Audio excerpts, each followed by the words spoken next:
Bonjour à tous et bienvenue dans ce webinaire. On va attendre encore une minute que tout le monde arrive à se connecter. Et puis on va démarrer.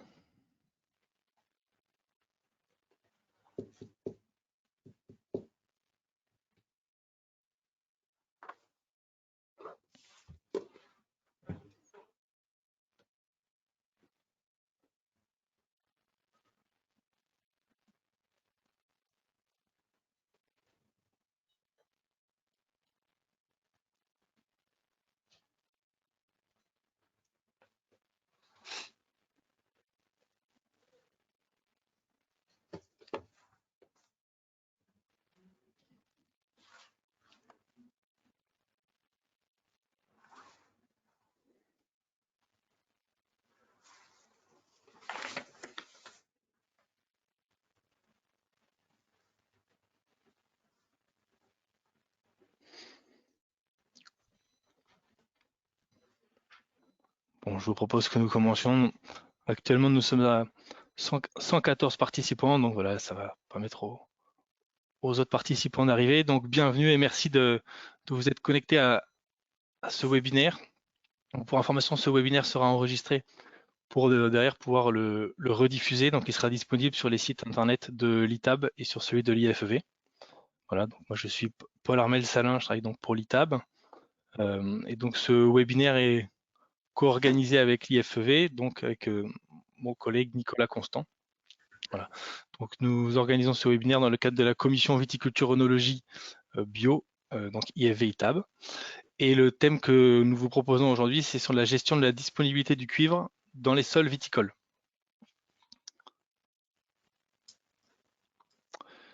Donc, qu'est-ce que c'est que cette commission viticulture et œnologie bio IFV ITAB? Donc, c'est une organisation qui existe depuis plus de 10 ans, qui a pour objectif de co-animer une rencontre annuelle sur la viticulture et l'œnologie, qui réunit les principaux partenaires techniques et institutionnels de la filière vin bio.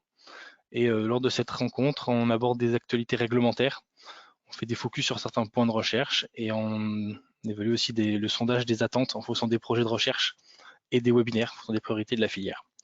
Tout au long de l'année aussi, on reste en contact avec les principaux acteurs de la filière vin bio pour leur diffuser des actualités réglementaires et techniques. Donc, on organise aussi des webinaires comme celui-ci. On en a organisé précédemment sur la flavescence dorée et précédemment l'année dernière sur l'œnologie. Et donc, l'objectif de ces webinaires, c'est de présenter des résultats de différents projets d'expérimentation en lien avec des thématiques qui auront été jugées comme prioritaires pour la filière. Et dernier objectif de cette commission, c'est de déposer des projets de recherche nationaux multipartenaires qui seraient copilotés par l'IFV et l'ITAB. Et donc, par exemple, là, on travaille sur la lettre d'intention en réponse à l'appel à projet du Parsada Bio, donc sur la lutte contre le mildiou. Ça sera un projet qui serait porté par par l'ITAB, pardon, avec une forte implication de l'IFV. Donc, vous avez les coordonnées là des deux animateurs, donc Nicolas Constant et Paul Armel Salin, dont je vous ai parlé. Donc, nous allons du coup avoir le programme suivant. C'était le programme qu'on vous a présenté donc, dans l'invitation. Donc de 16h à 16h30, nous allons être avec Jean-Yves Cornu, donc, qui est chargé de recherche à l'INRA au sein de l'UMR ISPA, qui travaille sur la biogéochimie des métaux traces en contexte agricole. Il va nous présenter le cuivre dans les sols viticoles, quelle quantité, quelle disponibilité et quels impacts, pour poser le contexte et le cadre un petit peu de ce sujet. Et ensuite, on aura 10 minutes d'échange, de questions-réponses. Et ensuite, on aura du coup ce qu'on vous a présenté, 3 projets de recherche, donc 2 qui sont terminés ou en cours de finalisation et un qui démarre. Donc le premier, ça va être le projet Vitali Cuivre. Donc chaque projet aura 10 minutes de présentation et on fera les questions à la fin de la présentation des 3 projets. Donc le projet Vitali Cuivre, donc de la viticulture à l'alimentation animale, une réduction de la teneur en cuivre des sols viticoles et développement d'une filière de valorisation du cuivre. Là, ce sera présenté par Thierry Lebeau, qui est professeur à l'Université de Nantes. Ensuite, le projet Extra Cuivre, donc, qui est un projet qui vise à tester et optimiser le potentiel de phytoextraction du cuivre en contexte viticole. Donc là, on aura à nouveau Jean-Yves Cornu qui nous présentera ce projet. Et pour terminé le projet Revivify, qui lui, c'est un projet qui démarre, qui a pour objet de réduire l'utilisation et les effets du cuivre dans la filière vitivinicole. Et donc là, à la fin, on aura un temps plus conséquent de 20 minutes d'échange. Ce que je vous propose, c'est que pour poser vos questions, vous utilisiez l'onglet questions qui est présent dans l'application du logiciel qui permet de faire le webinaire, et qu'on les traitera avec Nicolas et de manière à pouvoir les classer et les poser au fur et à mesure lors des temps de questions. Et maintenant, on vous propose un petit sondage pour savoir qui est présent à ce webinaire. Là, je passe la main à mon collègue Nicolas Constant. Paul Armel, bonjour à tous. Donc, il y a un rapide sondage pour savoir un peu qui est présent à ce webinaire. Il y a 3 questions, on vous invite à répondre rapidement pour ne pas perdre trop de temps.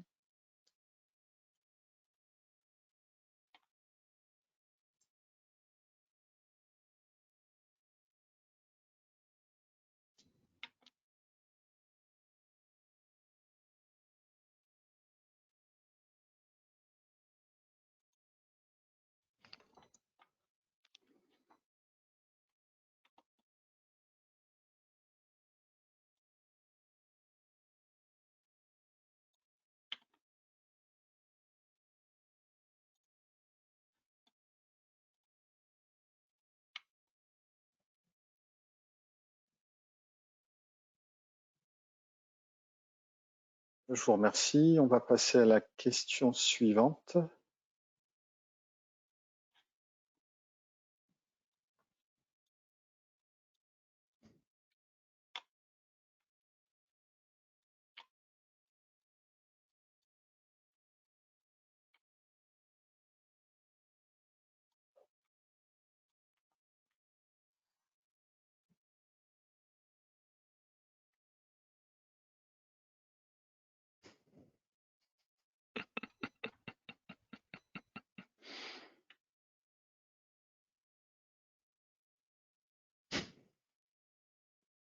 Parfait.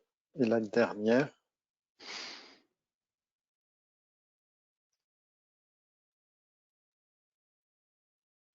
Ah, j'ai une annonce.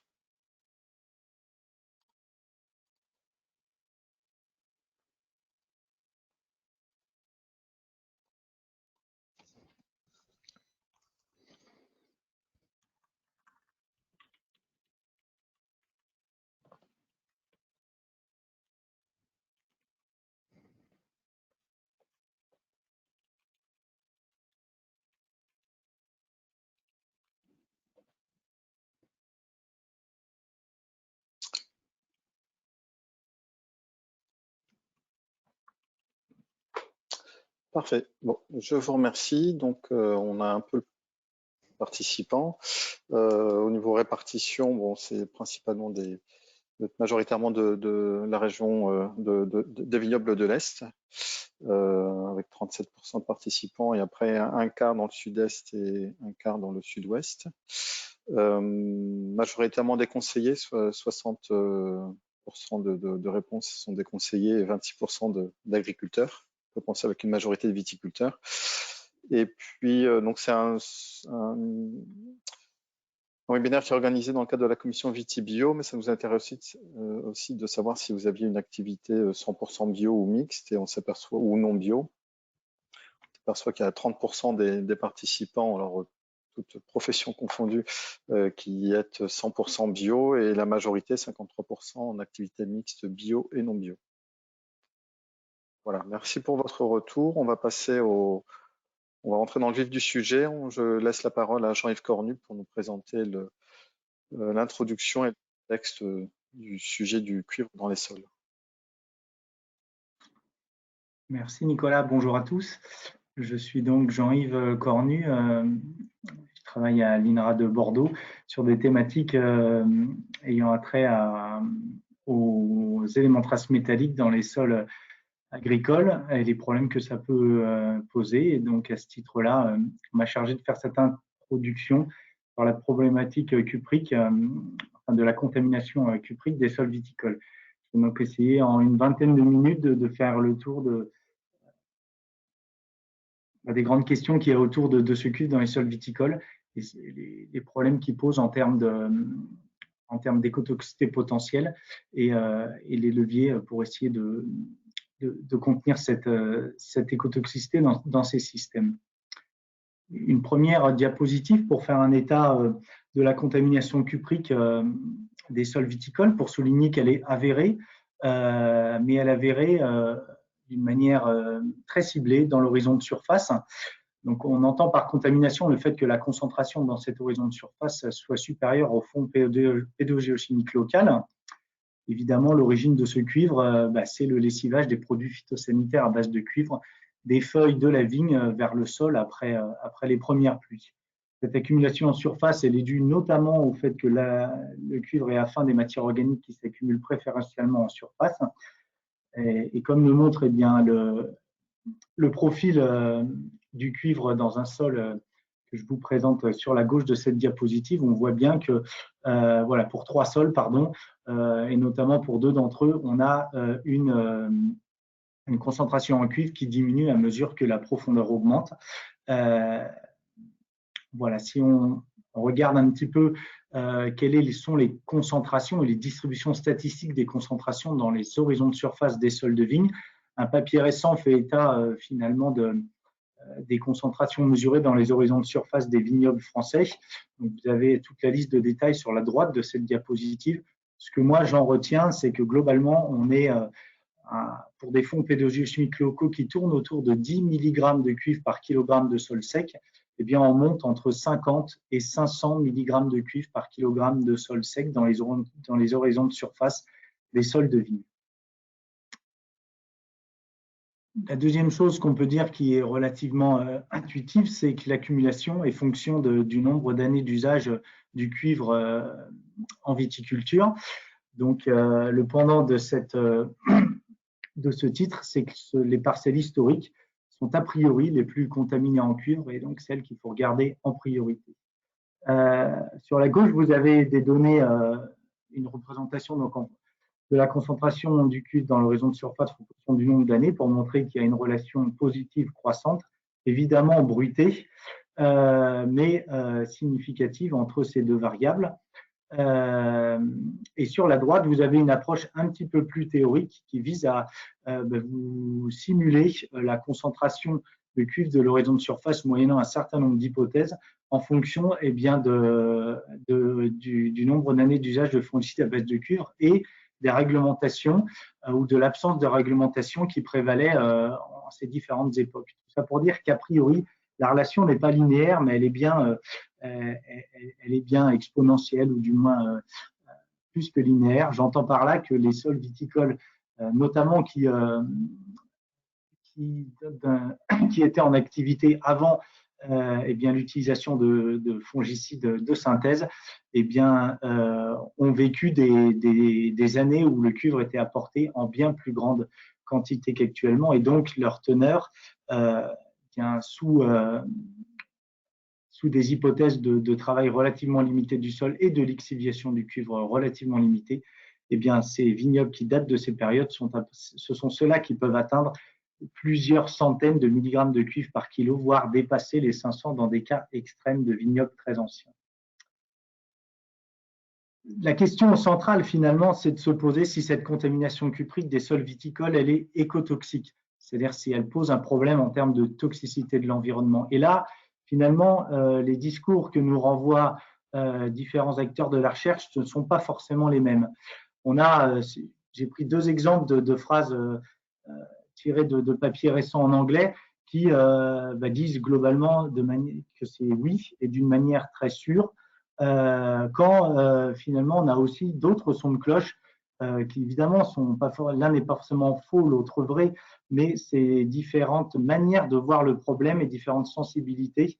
Vous vous souvenez peut-être pour certains d'entre vous un papier récent qui, dans la finalité, dans l'une des conclusions majeures, un papier de Battle Karimi, d'une des conclusions majeures était de dire que le cuivre appliqué à 4 kg de cuivre par hectare et par an n'est pas susceptible de substantiellement modifier la qualité biologique des sols. il y a eu des nuances apportées à cet article, mais ce type d'information vient en opposition avec des données plus écotoxicologiques dont les finalités sont plutôt de dire que le cuivre globalement est néfaste au fonctionnement de l'environnement, voire même dans le papier du bas que finalement les limitations sur les fongicides de synthèse vont créer des problèmes en lien avec le développement de la bio en termes de toxicité de l'environnement des molécules à base de cuivre. Et puis il y a ma position un petit peu qui est juste de constater que, et ça va être un petit peu la manière, ma position pour le suite des diapositives, c'est de dire que le cuivre, évidemment, théoriquement, est toxique à partir de certaines doses, mais que globalement, les démonstrations, et j'entends bien démonstrations de toxicité cuprique à la parcelle viticole sont relativement rares. Je vous le disais, à forte dose, le cuivre, on connaît ses propriétés fongicides, donc il est évident qu'à forte dose, ces propriétés fongicides vont également s'exercer sur d'autres organismes de l'environnement que le mildiou. Donc, à forte dose, il est très connu que le cuivre, comme il agit sur le mildiou, perturbe le fonctionnement enzymatique d'un certain nombre d'organismes et, par ailleurs, génère un stress oxydant fort qui découle chez, par exemple, des modèles végétaux sur des chloroses et nécroses fortes et des modulations fortes de l'architecture racinaire. On en a un exemple en dessous, finalement, on a exposé un porte-greffe de type graffe-sac à des doses croissantes de cuivre. Les doses sont exprimées en concentration en solution, donc on ne peut pas trop les rapprocher des concentrations dans les sols, mais c'est parce que c'est une culture hydroponique qui permet de bien observer les racines qui a été faite. Et on voit que le système racinaire vient à ne plus s'élonguer, à être très épaissi et à être surramifié alors que la concentration de cuivre augmente, mais augmente dans des proportions très importantes. Et puis, quand on s'intéresse, je n'ai pas cité de papier, mais il y en a énormément, à l'activité, la diversité, l'abondance et les traits de vie des organismes du sol, que ce soit des micro jusqu'aux macro-organismes du sol, il y a énormément de papiers qui montrent que il y a un déclin de ces traits de vie de ces organismes dans les sols à des doses de cuivre qui sont relativement élevées. Le pendant, c'est que finalement, on dispose de nettement moins de données aux doses de cuivre auxquelles le cuivre est présent dans l'extrême majorité des sols viticoles. On a sur la gauche de cette diapositive, finalement, un résultat que j'ai tiré de la méta-analyse de Battle-Karimi qui montre que les données qu'on a, par exemple, sur le taux de survie des colamboles, ils commencent à des doses de cuivre de 400 kg de cuivre par hectare, ce qui correspond globalement à des teneurs en cuivre dans l'horizon de surface, moyennant certaines hypothèses, de 130 mg de cuivre par kilo. Alors même que, je ne l'ai pas dit tout à l'heure, mais la moyenne des sols viticoles français, évaluée par un papier récent, de leur teneur totale en cuivre, n'est que entre guillemets, de 90 mg de cuivre par kilo. Donc en fait, pour ce qui semble réaliste, j'ai mis des points d'interrogation, on ne sait pas comment le cuivre atteint les taux de survie des colamboles. C'est mal renseigné. C'est pour ça que j'ai tendance à dire que les travaux dont on dispose sur le cuivre sont effectués pour la plupart à des doses de cuivre qui sont trop élevées. Et puis le deuxième biais finalement des travaux qui… ah pardon, je crois que j'ai fait une erreur de manipulation.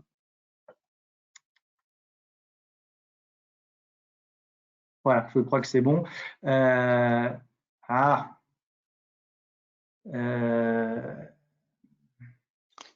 Pour nous, on voit très bien, Jean-Yves. Hein. Oui, mais je suis gêné par voilà, quelque chose, un encadré qui m'empêche de voir mes propres diapositives. Bon, j'arrive pas à le déplacer. Peut-être que comme ça, non. Excusez-moi. Bon, j'avance. La deuxième limite de ces études, c'est que ce sont des sols qui sont trop fraîchement spikés, ceux qui sont servis, dont on se sert pour évaluer l'écotoxicité du cuivre. J'entends par là que finalement la plupart des résultats de recherche sont faits lorsqu'on ajoute artificiellement du cuivre en une seule fois pour simuler des teneurs de cuivre que les sols viticoles reçoivent en plusieurs décennies. Et comme le montre la figure de gauche, on voit que ça impacte énormément la réponse des organismes.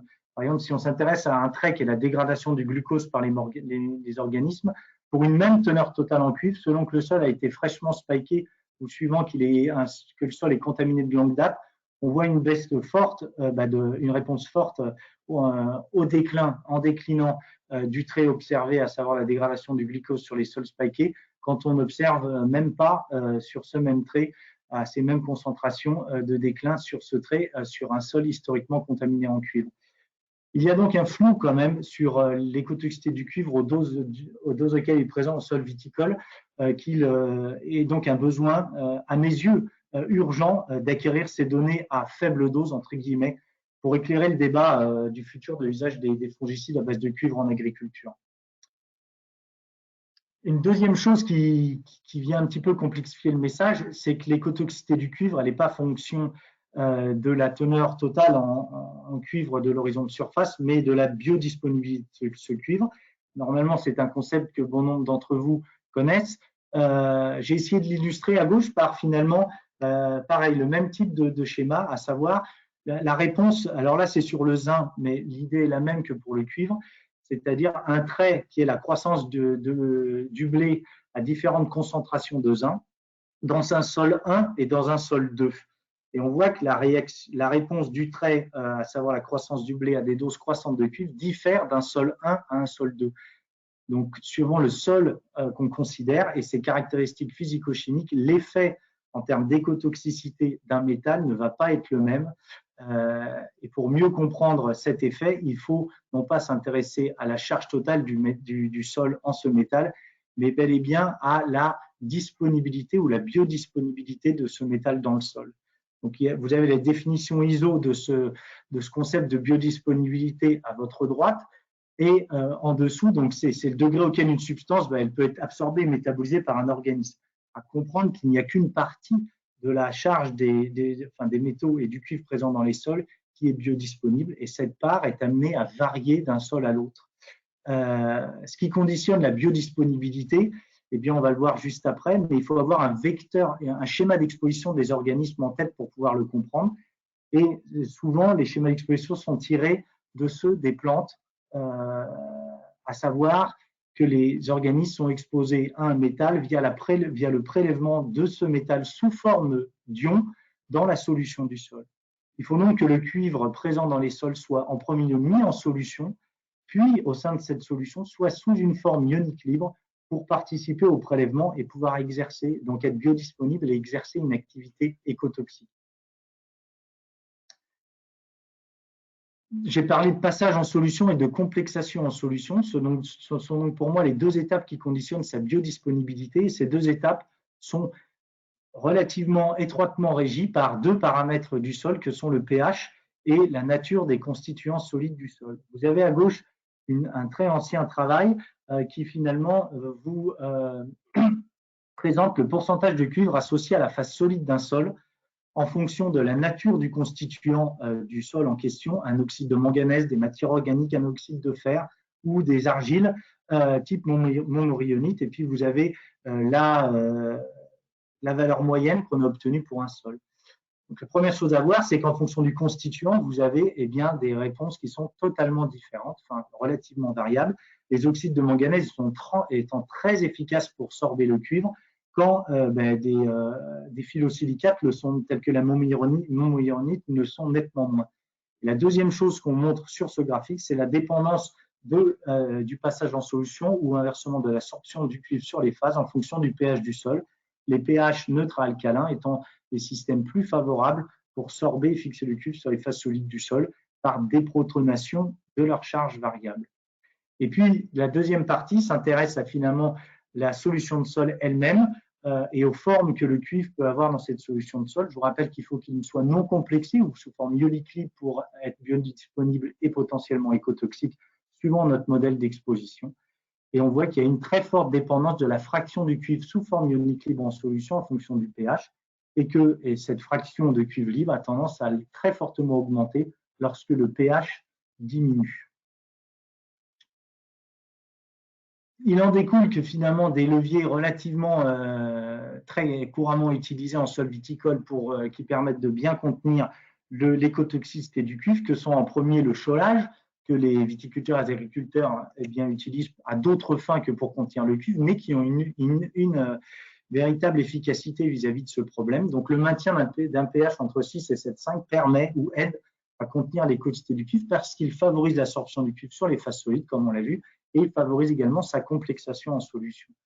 Vous avez dans les années 70 des travaux qui avaient été faits par l'INRA de Bordeaux où on comparait finalement dans un sol non chaulé et un sol chaulé et un témoin sans cuivre versus un sol contaminé en cuivre, l'accroissement, la prise de poids, on va dire la croissance de boutures de vigne cultivées en pot pour montrer qu'on avait un effet très très fort du cuivre dans un sol qui n'était pas chaulé, alors qu'on arrivait à rétablir et bien finalement un taux de croissance similaire au contrôle en présence de cuivre lorsque le sol était chaulé à des pH supérieurs à 6. Et la déclinaison de ça en termes de comportement de la vigne, c'est de voir finalement que dans le témoin de la coupe transversale de racine donne eh bien, un tissu de ce type qui a tendance, comme je vous disais tout à l'heure, à avoir un grossissement des cellules lorsque une toxicité cuprique s'exerce et on voit qu'on revient progressivement à la normale à mesure qu'on augmente le taux de chaulage et qu'on baisse la biodisponibilité du cuivre pour la vigne. Un deuxième levier, c'est l'apport de matière organique. On a vu que c'était un constituant à même de sorber le cuivre de manière relativement efficace. Donc, apporter du cuivre permet de mieux sorber le cuivre et de le fixer sur les phases solides. Et c'est aussi dans sa forme dissoute, la matière organique dissoute permet de complexer, donc également de baisser l'activité et la concentration du cuivre dans solution à travers ces deux effets, donc de diminuer a priori la biodisponibilité du cuivre dans les sols viticoles. Vous avez à droite un exemple qui n'est pas en sol viticole, vous le voyez, puisque finalement, des cas d'écotoxicité, il n'y en a pas forcément tant que ça de bien répertoriés, mais on dispose de photos sur des sols à antécédents viticoles sur lesquels on a pu, sont mis en culture, par exemple, dans le sud-est de la France, des céréales de type blé dur. Et Arvalis a constaté, on le verra juste après, des pénalisations de croissance sur ces sols à antécédents viticoles sur les graminées. Et on voit sur cette photo qu'un apport localisé de compost en surface permet de récupérer en partie les dégâts faits par le cuivre dans ces parcelles. C'est une manière d'illustrer les effets bénéfiques que les composts et à travers eux de manière plus générale la matière organique solide peut avoir sur la biodisponibilité du cuivre et l'écotoxicité du cuivre dans ces sols. Attention tout de même à la qualité de la matière organique qu'on ajoute en termes de stabilité et vérifier qu'elle ne contient pas elle-même des quantités importantes de cuivre. Il y a un cas particulier dont je souhaitais vous parler aujourd'hui, qui est le cas des sols calcaires. Donc, on comprend à la relation qu'il y a entre biodisponibilité et pH qu'a priori, les sols calcaires qui sont de pH élevé sont des sols dans lesquels l'écotoxicité du cuivre ne devrait pas s'observer puisque le cuivre devrait être faiblement biodisponible. Pour autant, ce sont des systèmes dans lesquels l'écotoxicité du cuivre s'exprime de manière particulièrement forte. On le voit à gauche, cette décoloration jaune des graminées sur sol à antécédents viticoles est une manifestation de la toxicité cuprique qui se traduit par des chlorosphériques, puisque le sol calcaire est un sol dans lequel la disponibilité du fer est relativement faible et on a des raisons de penser que l'excès de cuivre dans ces sols vient induire une carence, une déficience en fer sur les cultures, notamment sur les graminées.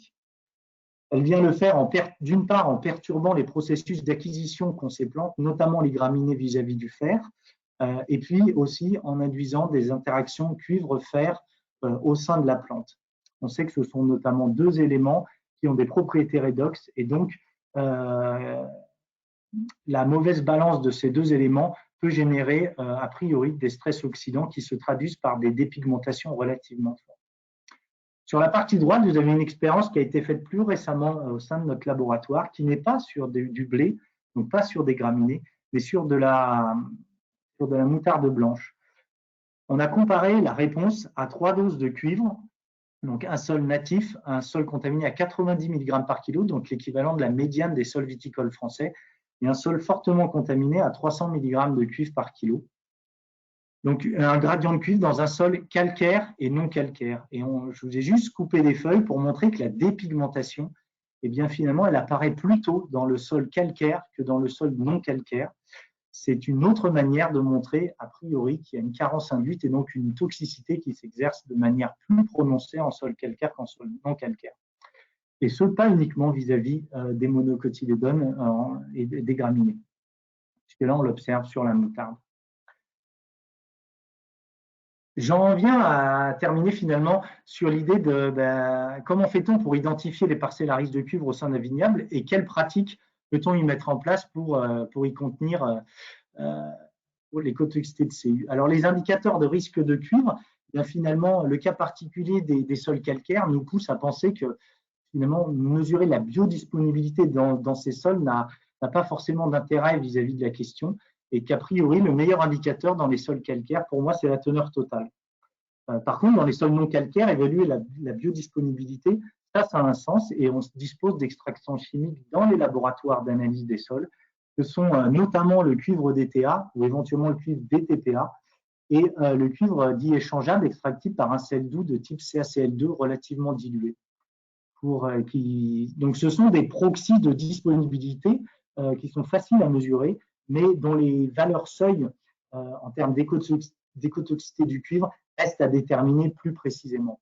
J'entends par là que le cuivre DTA, la valeur seuil souvent mise en place, à partir desquelles les laboratoires d'analyse disent que les sols présentent un risque d'écotoxicité du cuivre, c'est 50 mg par kilo de cuivre DTA. Pour autant, ce n'est pas forcément une valeur seuil qui est très éclairée par la littérature. Et il est probable que dans certains types de sols, finalement, cette valeur seuil n'ait pas forcément de sens. Il y a un autre indicateur qui est juste faire un ratio entre le cuivre extractible de terre et la matière organique du sol, qui est utilisé par certains, qui peut être une manière plus fine d'évaluer la biodisponibilité, mais qui est encore rarement utilisé. Et à ma connaissance, ce n'est pas un ratio qui est vraiment utilisé, notamment par les laboratoires d'analyse. Vers le développement d'autres indicateurs, oui, il y en a d'autres potentiels qui pourraient être intéressants. Je pense qu'un modèle statistique des risques à partir d'autres paramètres des sols, des analyses de terre que le cuivre extractible, par exemple, et que la matière organique. On a vu les oxydes de fer, on a vu éventuellement des aspects capacité d'échange cationique.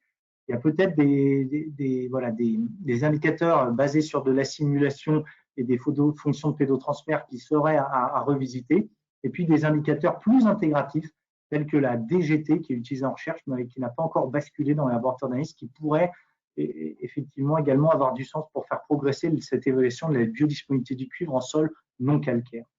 Et puis, le pendant, c'est quel levier ?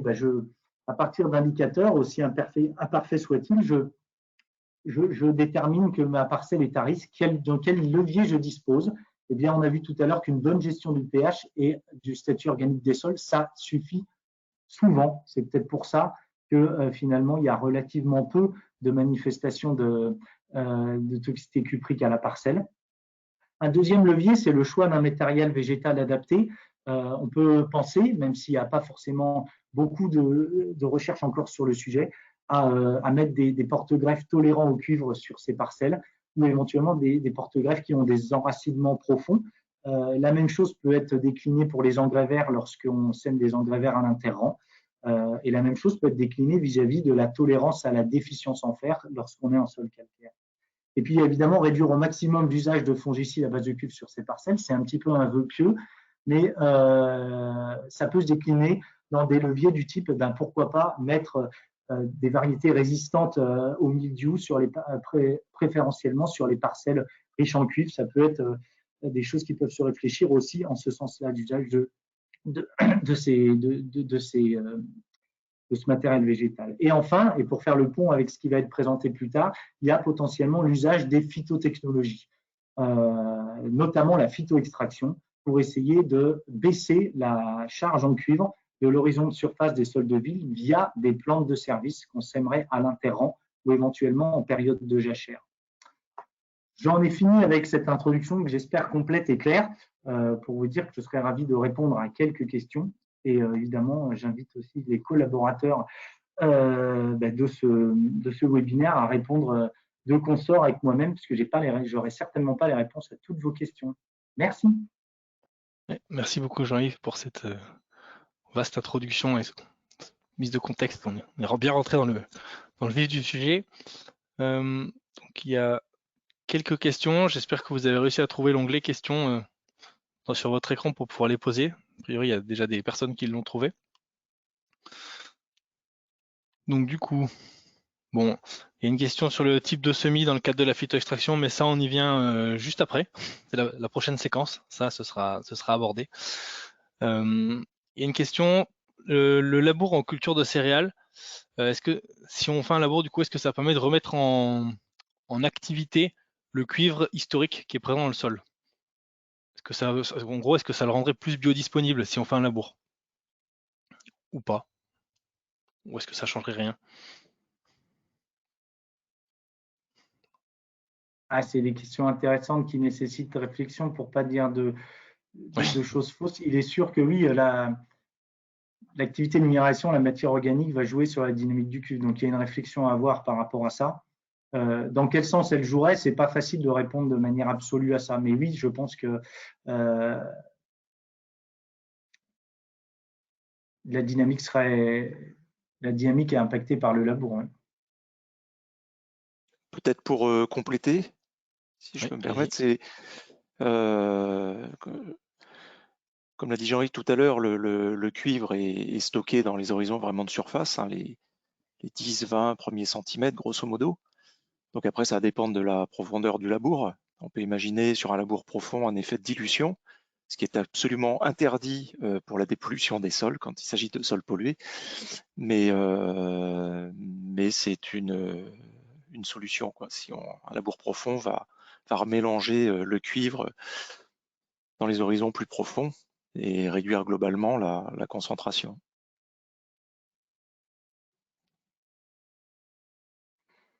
Il y a même certaines publications où on voit un pic de concentration de cuivre à 30 ou 40 cm.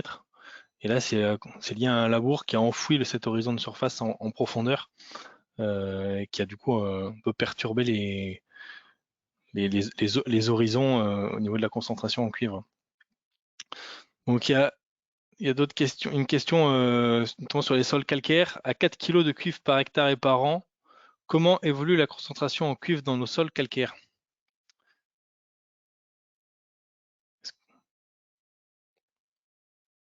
Avec l'utilisation du cuivre actuel. Oui, les hypothèses de calcul pour faire le lien entre les doses à 4 kg et l'incrément de concentration de cuivre dans l'horizon de surface. Donc, on comprend qu'il faut faire des hypothèses sur la densité des sols et surtout sur la profondeur d'enfouissement du produit. Si on estime qu'il reste dans les 10 premiers centimètres, alors Thierry parlait de 20, mais globalement, voilà, 10-20 à 4 kg de cuivre par hectare et par an, ça génère, allez, à la louche, un incrément d'1 mg de cuivre par kilo dans l'horizon de surface annuellement. Donc, pour atteindre, voilà, on comprend que si le sol est initialement à 10-20 mg kilo, pour atteindre 90 mg kilo, ben, on est sur plus de 50 ans à ces doses-là. Donc, voilà, c'était la partie finalement où la pente était la plus faible dans ma relation entre le nombre d'années en vigne et puis l'incrément de concentration en cuivre des horizons de surface.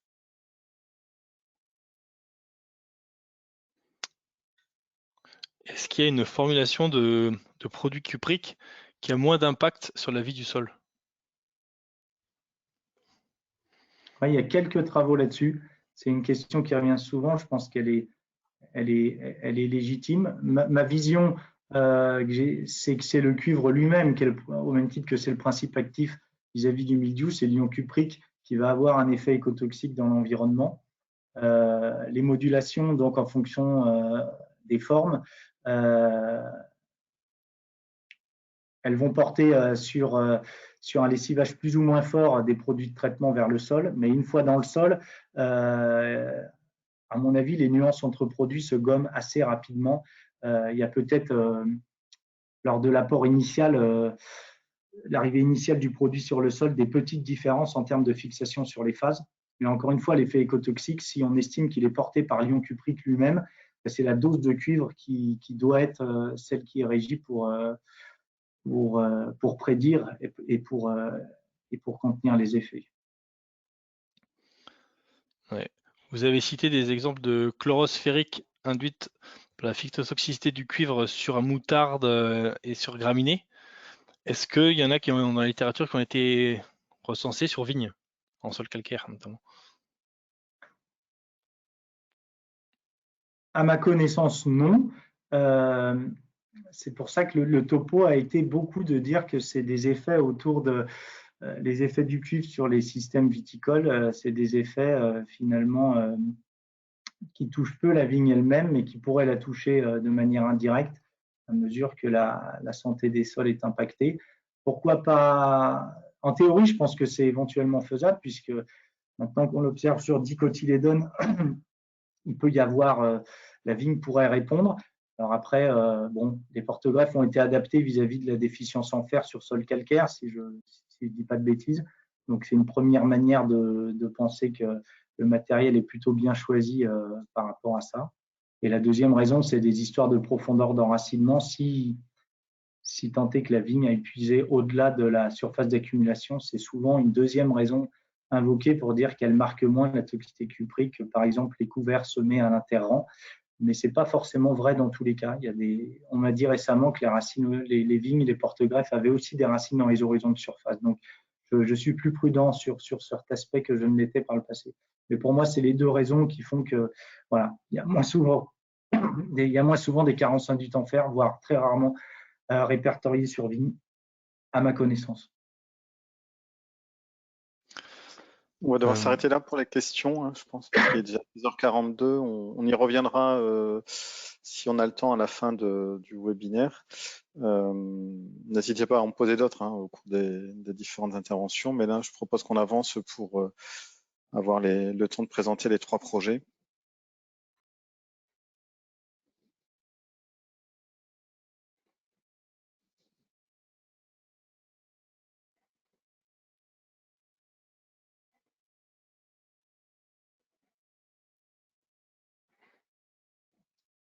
Bien, bonjour à toutes et à tous. Je pense que vous voyez ma présentation.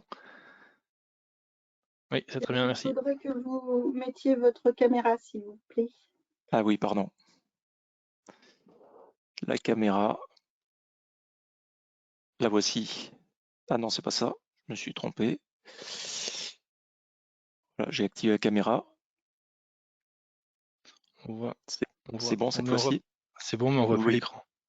Ok. Cette fois-ci, ça doit être bon.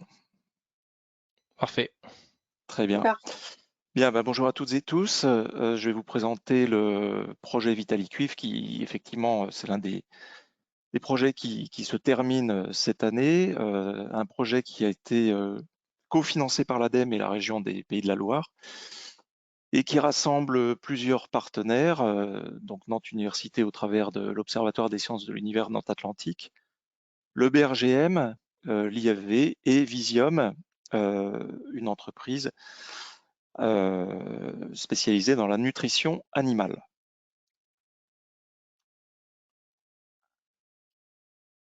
Voilà. Donc bien sûr, comme on le sait tous, le cuivre est utilisé aussi bien pour le traitement de la vigne, notamment pour lutter contre le mildiou, mais aussi en tant que complément en alimentation animale. Et donc afin de limiter la pression sur la ressource et par ailleurs de réduire la charge en cuivre des sols viticoles, qui atteignent parfois des teneurs pénalisantes pour la vie du sol, même si, Jean-Yves l'a dit, cette question fait quand même actuellement débat. Le projet Vitalicuivre vise à sélectionner et à tester des plantes capables d'extraire le cuivre des sols, donc pour réduire cette charge en cuivre. Donc dans ce projet, nous avons tout d'abord voulu identifier des zones viticoles les plus propices à la phytoextraction.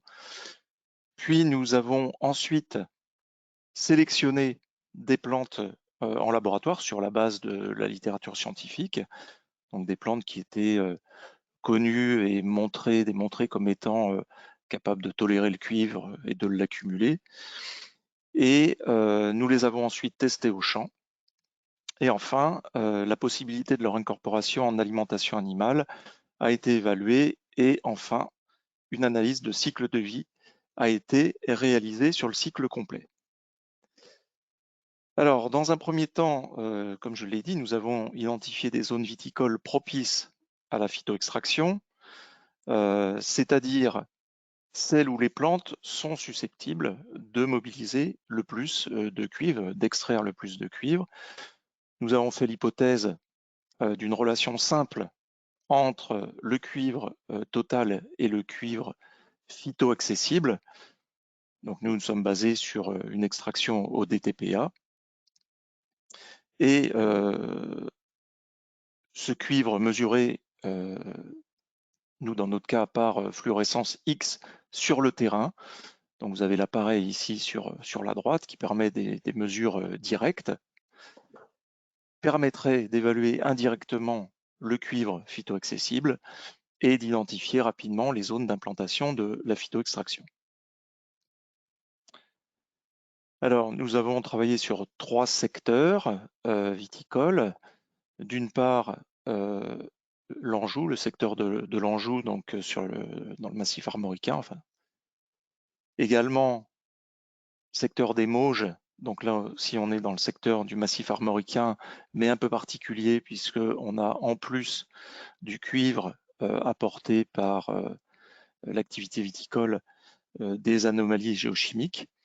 Et puis, nous avons travaillé sur un 3e secteur, donc un secteur calcaire dans le Saumurois.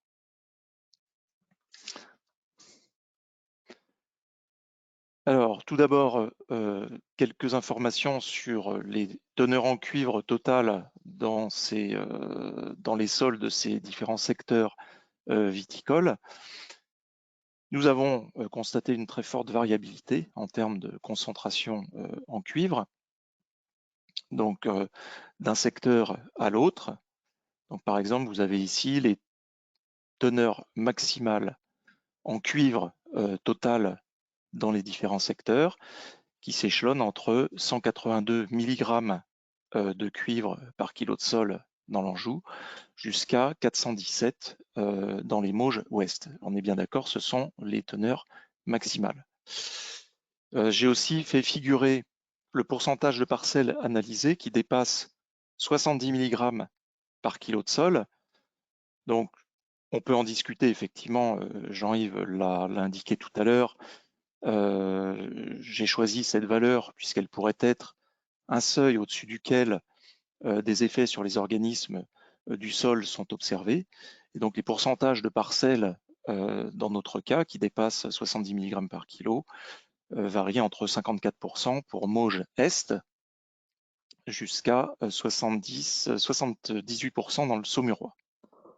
Et puis, nous avons constaté aussi une forte variabilité des teneurs en cuivre entre les parcelles, voire même à l'intérieur d'une même parcelle, ce qui est lié par exemple à des effets de remembrement au cours de l'histoire de la parcelle et du vignoble, mais aussi lié, et on s'en doute, à des historiques culturaux différents, des pratiques différentes. Alors au final, l'hypothèse de corrélation entre le cuivre mesuré par fluorescence X, le terrain, et le cuivre DTPA a été confirmée. On voit ici la relation se présente de manière évidente. Il est possible d'utiliser un modèle commun à tous les secteurs, même si dans certains cas on peut affiner le modèle et tenir compte, par exemple, en plus du cuivre, de tenir compte du fer, mais le modèle le modèle général simple marche très bien. Et cela nous a permis de dresser une carte qui vous montre ici les concentrations en cuivre DTPA, donc à partir des mesures de fluorescence X de terrain, qui varient entre des concentrations assez faibles. On voit ici dans la légende minimum 4 mg de cuivre DTPA par kilo de sol jusqu'à 45. La taille des cercles correspond aux différences relatives lorsque l'on compare la mesure réelle réalisée donc par les analyses et l'estimation du modèle. Alors ensuite, dans une deuxième phase du projet, nous avons présélectionné des plantes sur la base de la littérature en fonction de leur tolérance au métal, de l'accumulation du cuivre dans les parties récoltables de la plante. de la possibilité de valoriser ces plantes en alimentation animale. Et nous avons identifié 7 plantes, 5 a priori cultivables dans l'interrang sans risque de concurrence avec la vigne, donc l'avoine, la chicorée, la moutarde brune, le régras, le sarrasin, et 2 plantes, le chanvre, le tournesol, qui pourraient être utilisées sur des friches viticoles. Je ne vous présente pas les premiers résultats qui ont été réalisés en conditions hydroponiques au laboratoire, je vous montre simplement les résultats de terrain. Nous avons travaillé sur 3 parcelles, 2 dans le Saumurois, 1 en Anjou. Vous avez ici les caractéristiques principales des parcelles, notamment des concentrations assez proches en cuivre. Les différences se font sur le pH notamment. Nous avons testé les 5 plantes que je vous ai présentées tout à l'heure cultivables dans l'interrang. Une photo ici de la chicorée. L'intérêt de la chicorée, c'est qu'elle peut être récoltée intégralement et donc on peut extraire à la fois le cuivre des racines en plus du cuivre des parties aériennes de la plante. Des indicateurs de vigueur, de statut nutritionnel de la vigne, hydrique et composantes du rendement ont été étudiés également, mais je ne les présenterai pas aujourd'hui. Très rapidement, les résultats pour les biomasses qui sont variables selon les parcelles. Donc vous avez ici les 5 plantes et les rendements en kilogrammes de matière sèche par hectare. Donc la variabilité est importante, sauf pour le régras. Et cette variabilité est liée en termes de biomasse obtenue, liée au pourcentage de germination qui sont assez variables finalement sur les différentes parcelles qui ont été cultivées. Les biomasses les plus élevées ont été observées sur la parcelle S24,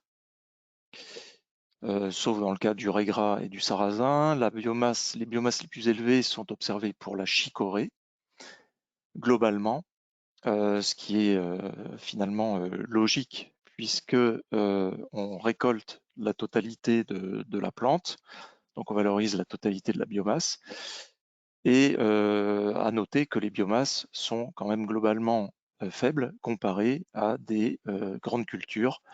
On a jusqu'à, quasiment dans certains cas, jusqu'à 10 fois moins de rendement. Ensuite, les concentrations. Rapidement, les concentrations sont globalement les plus élevées sur les parcelles S13 et S24, donc orange et jaune, les barres orange et jaune. Elles sont les plus élevées avec le sarrasin et globalement avec la chicorée, et plus faibles les concentrations avec la moutarde et l'avoine. Pour finir sur cette partie-là, finalement l'indicateur qui nous intéresse le plus, c'est la quantité de cuivre extraite par hectare. Donc la quantité maximale de cuivre est obtenue avec la chicorée, sauf dans le cas de la parcelle A30, où on a un peu plus avec le régras. Au maximum, on extrait 100 grammes de cuivre par hectare sur cette campagne 2023. Alors pour conclure, nous avons donc dressé une carte du cuivre phytoaccessible qui est facilement réalisable à l'aide d'une fluorescence X portative, donc de terrain, même si évidemment on n'atteint pas la précision de mesure comparée à une ICP. Nous sommes en train de consolider le modèle en élargissant à d'autres secteurs viticoles, Muscadet Mauges et le Saumurois sableux. Les quantités de cuivre phytoextrait sont quand même très faibles, en tout cas sur cet essai. Si on prend la quantité de cuivre maximale exportée de 100 grammes par hectare avec la chicorée sur la parcelle 24, comparé à un maximum autorisé moyen annuel d'apport de cuivre de 4 kg par hectare, on n'a exporté que 2,5%. Et si on fait le même calcul sur le cuivre déjà présent sur cette parcelle, qui était de 142 mg par kilo, et qu'on considère que la fraction dite biodisponible, on n'aura exporté que 1,2% par an. Dans les perspectives, nous souhaitons, enfin nous allons confirmer ou infirmer donc, les concentrations. Alors pourquoi je parle de ce point? Puisque les concentrations en cuivre obtenues dans les racines pour la chicorée sur le terrain sont faibles comparées aux concentrations qu'on a obtenues en hydroponie. Mais on sait que en hydroponie, les résultats sont généralement assez différents de ce qu'on obtient sur le terrain, mais les différences là sont quand même très très importantes puisqu'on a plus d'un ordre de grandeur de différence, donc à vérifier. Pour augmenter la phytoextraction du cuivre, l'une des possibilités, c'est d'augmenter la phytodisponibilité et puis d'augmenter les rendements de biomasse avec la fertilisation. On peut escompter pour la chicorée atteindre 15 tonnes de racines d'équivalent matière sèche par hectare. En tout cas, c'est ce qui est obtenu classiquement en grande culture. On en est pour l'instant assez loin puisqu'on n'a pas du tout optimisé l'itinéraire technique. Donc avec un objectif de 10 tonnes de biomasse matière sèche par hectare et des plantes qui concentreraient largement plus de cuivre, donc il faut espérer trouver une plante plus accumulatrice, on pourrait espérer atteindre 2 kg de cuivre extrait par les plantes par hectare et par an, ce qui compenserait l'apport réel observé, en tout cas sur les vignobles sur lesquels on travaille. On est largement en dessous des 4 kg par hectare et par an en moyenne. Et dernière slide, en termes de valorisation en alimentation animale, donc plus particulièrement en complémentation, puisque le cuivre est utilisé comme oligo-élément, les essais montrent qu'il est possible d'incorporer ce cuivre en complémentation animale pour truies ou porcs charcutiers, mais il faudra quand même vérifier avec des concentrations plus faibles que celles qui ont été testées jusqu'à présent, concentration en cuivre. Une simulation sera réalisée aussi pour les bovins. Et puis une analyse du cycle de vie a été réalisée récemment, donc qui doit être, ce sont vraiment les premières conclusions qui doivent être prises avec des pincettes.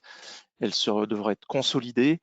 Donc ce qu'elle montre, c'est que quand on compare la modalité phytoextraction par chicorée comparée à une modalité enherbement spontané, cette modalité phytoextraction par chicorée est plus impactante par rapport aux indicateurs qui ont été testés dans cette ACV. Donc certes, on observe une réduction d'environ 30% sur l'indicateur consommation de ressources minérales et fossiles, puisque notamment on ne va plus chercher à ce moment-là de cuivre des mines, mais on a une augmentation des impacts de l'itinéraire technique viticole qui est plus complexe puisqu'on doit cultiver l'interrang et le récolter de 5 à 20% selon les indicateurs.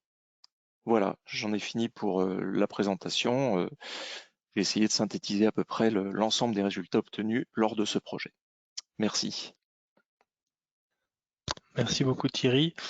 Je propose qu'on passe à la présentation suivante, donc de Jean-Yves Cornu, sur le projet Extra-Cuivre. Super, tu peux mettre en plein écran, Jean-Yves. Ouais, on enchaîne, très bien. C'est bon, parfait. C'est bon, parfait. J'ai juste un problème. Voilà, allez, on va dire que c'est bon. Juste en diapo 3 là. Hein. Ouais, c'est.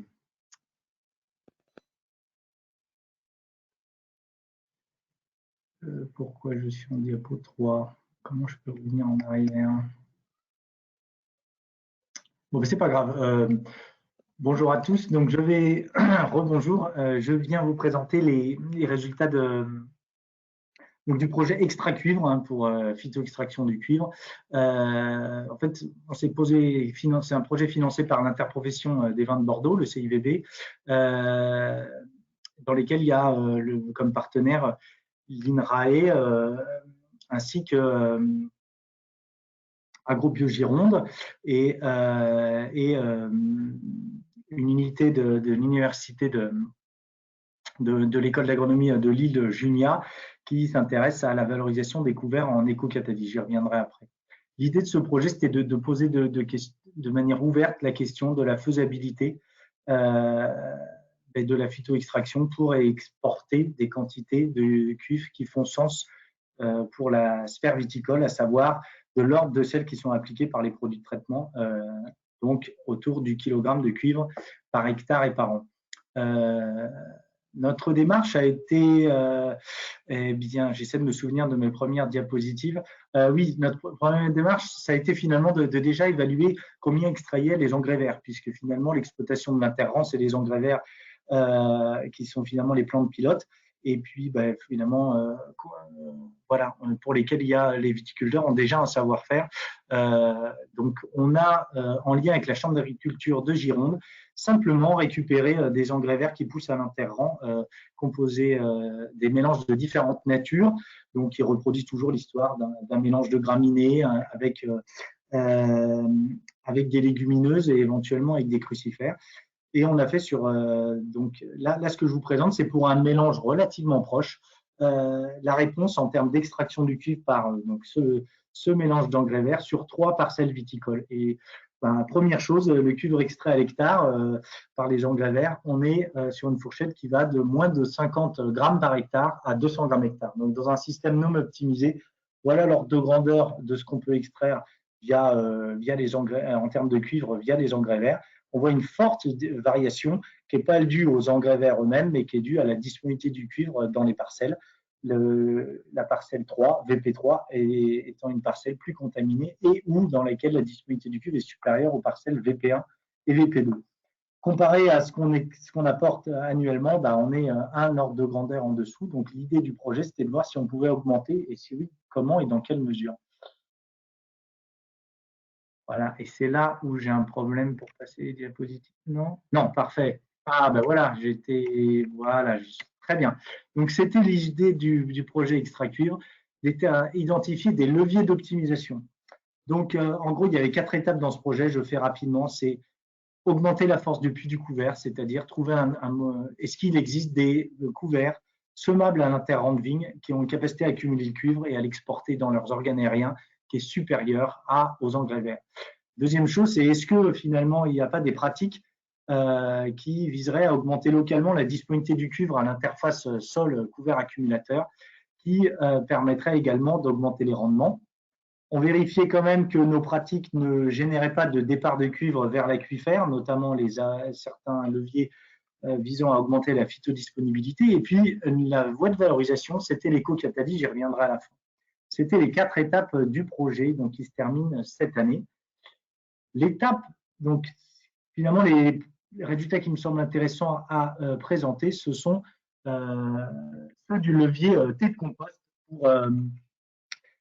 pour booster le prélèvement du cuivre par les systèmes. Donc, l'idée, c'est d'apporter au sol du thé de compost, donc un extrait liquide de compost, donc qui contient énormément de substances humiques à même de complexer le cuivre et de le faire passer en solution. L'idée étant qu'on pourrait augmenter la disponibilité du cuivre grâce à cet apport. Les thés de compost sont habituellement utilisés parce qu'ils sont riches en éléments nutritifs et en micro-organismes d'intérêt. Vous avez une photo à gauche qui présente sur le trèfle incarnat. Donc, vous voyez que pour cette expérience, on est resté sur un système accumulateur qui est le trèfle, qui a un engrais vert, avec et sans apport de TCO dans un sol viticole de Bordelais de type de grave. Et on observe que les parcelles qui ont reçu du TCO présentent des rendements supérieurs, donc produisent plus de biomasse que les systèmes sans TCO. On verra après le chiffrage de la différence en termes de matière sèche produite. Et puis à droite, vous avez la validation du fait que les TCO, eux aussi, augmentent la disponibilité du cuivre, puisque à droite, vous avez un profil et on voit que dans les premiers centimètres du sol, là où le TCO est incorporé et où le cuivre est présent, eh bien, on a une augmentation locale de la concentration en cuivre dans la solution de sol. Donc, c'est ça qu'on avait voulu tester. Et donc, augmentation de biomasse, augmentation de disponibilité, ça s'est traduit par, comme le montre cette diapositive, une augmentation de l'extraction. Mais vous voyez qu'on est toujours d'un facteur 3, 3,5, 4, qui est porté exclusivement, enfin presque exclusivement par l'augmentation de biomasse. Parce qu'en fait, si je reviens à celle d'avant, vous voyez, la biomasse, elle est augmentée d'un facteur 3, donc on arrive à des beaux tonnages à l'hectare en termes de rendement de matière sèche. On n'est pas à l'interrang, donc ça aide aussi, qui viennent autour de 6-7 tonnes de matière sèche par hectare. Mais par contre, les concentrations en cuivre, on avait espoir qu'elles augmentaient aussi dans les parties aériennes du couvert. Et en fait, j'y reviendrai après, c'est une limite de ce modèle végétal, puisque la disponibilité a augmenté, le prélèvement de cuivre par la culture a augmenté, mais le cuivre prélevé reste dans les racines. Donc, il ne se traduit pas par une concentration supérieure du couvert. Et donc, l'augmentation de rendement de phytoextraction, elle n'est portée que par l'augmentation de matière sèche et elle stagne toujours à environ 200 grammes par hectare. Donc, on est encore loin, ne serait-ce que du kilo. Donc, le deuxième pendant du projet, c'était de rechercher des plantes accumulatrices. Donc, on a screené des engrais verts qu'on a un peu utilisés comme témoins, auxquels on a comparé des espèces rapportées comme accumulatrices de métaux traces dans la littérature, des espèces parfois utilisées en phytoextraction de CU, une espèce à forte biomasse avec l'idée qu'on pourrait la cultiver en période de jachère, et puis des espèces avec des métabolismes particuliers, des plantes crassulescentes dont on avait des idées, des hypothèses de recherche qui pouvaient prétendre qu'elles s'accumuleraient mieux le cuivre. On a cultivé tous ces modèles en pot de sol dans une concentration de cuivre de 341 mg/kg, donc à des teneurs élevées en cuivre. Et vous avez à droite, finalement, en dehors des photos, on a les teneurs qu'on a observées dans les parties aériennes à floraison. Et vous voyez que même à ces teneurs de cuivre élevées dans les sols, on n'a pas trouvé de modèle qui soit capable d'accumuler plus de 50 mg de cuivre par kilo dans leur partie aérienne. Alors que par rapport à un tonnage, à un rendement de matière sèche à l'hectare raisonnable pour un engrais vert, c'est-à-dire 5 tonnes, enfin voilà, qui est déjà pas mal, eh bien, il faudrait atteindre 200 mg de cuivre par kilo dans les organes aériens pour atteindre le fameux kilogramme de cuivre exporté. Donc globalement, aucun de ces modèles ne permet d'atteindre cela. Donc on est toujours à la recherche de plantes accumulatrices de cuivre pour contribuer à résoudre ce problème de la décontamination des sols viticoles par le cuivre. Pour ce qui concerne la valorisation, j'avais parlé d'éco-catalyse, donc c'est essayer de valoriser les couverts pour leur richesse en cuivre en les utilisant comme des intrants catalytiques dans de la chimie de synthèse. Donc l'idée, c'est de récupérer la biomasse de la calcinée pour en faire des cendres. Ces cendres étant donc dépourvues de leur matière organique, lorsqu'elles sont concentrées en cuivre, eh bien, il y a pas mal de données de la littérature qui montrent qu'elles peuvent catalyser des processus et donc être valorisées de cette manière-là. Et là, le projet, avec des résultats qui sont encore en cours, visait à synthétiser, à catalyser une réaction de ce type-là, qui est normalement catalysée par un intrant de sulfate de cuivre, et donc là, qui serait catalysé par différents types d'éco-catalyseurs basés soit sur des parties aériennes de trèfle légèrement enrichies en cuivre, soit sur des racines, donc plus enrichies en cuivre d'autres modèles, ici le seigle. Et puis, on a même essayé d'utiliser le sol viticole lui-même comme éco-catalyseur. Donc, les résultats sont en cours. Et voilà, la viabilité de ce type d'approche, c'est sur la forte valeur économique des produits synthétisés. Là, on est sur des molécules d'intérêt biologique à spectre large, par exemple antidouleur, parmi les finalités de ce spectre. Ma conclusion, c'est de revenir sur l'idée que le cuivre est définitivement un métal dur à phytoextraire.